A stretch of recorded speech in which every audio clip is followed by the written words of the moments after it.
छोही गरम तो ठंडाई जई भी रानी चट जबो चम्मच घुसाई के जवानी। छोही गरम तो ठंडाई जई भी रानी चट जबो चम्मच घुसाई के जवानी। और सुन ले तोरा भाई के डर नहीं के बाप के भी कहर छै।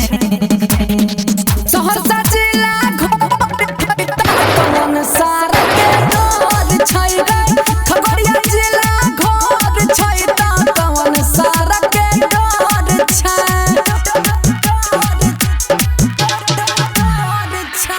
DJ Kanchan Raj Muzaffarpur singing by Sagar Suman. छिए मिथिला के पाठा गे पीछ दूध दही माठा गे बढ़ चढ़ के न तू बोल छौड़ी न त छोड़ाई दे बाथा गे न त छोड़ाई दे बाथा गे। छिए मिथिला के पाठा गे पीछ दूध दही माठा गे बढ़ चढ़ के न तू बोल छौड़ी न त छोड़ाई दे बाथा गे। छोई सिर के जिगर त जानत न घरे छै। सहरसा जिला कौन सार के डर छै रे खगड़िया जिला घर छै ता कौन सार के डर छै।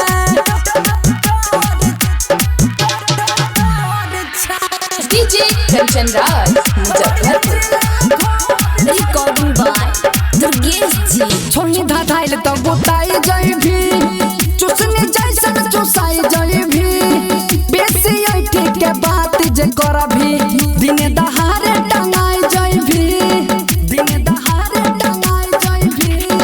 छोही धाधाइल त बुताई जई भी चुसनी जैसन चुसाई जई भी बेसी ऐठी के बात जे कर भी दिने दहारे टंगाई जई भी।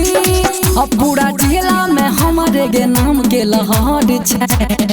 सहरसा जिला कौन सार के डर छै रे खगड़िया जिला घर छै ता कौन सार के डर छै।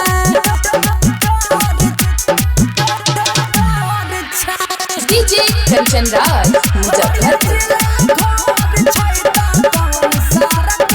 छिए रंगदार गो के छौड़ा गे सागर सुमन त कोरा गे तोरा चोली पर नाम लिखतौ संगम दुराग से छौड़ा गे संगम दुराग से छौड़ा गे। छिए रंगदार गो के छौड़ा गे सागर सुमन त कोरा गे तोरा चोली पर नाम लिखतौ रणधीर चंदन छौड़ा गे। हम रंगदारी के छपल खबर छै। सहरसा जिला कौन सार के डर छै रे खगड़िया जिला घर छै ता कौन सार के डर छै। संगम रिकॉर्डिंग स्टूडियो चकरमनिया।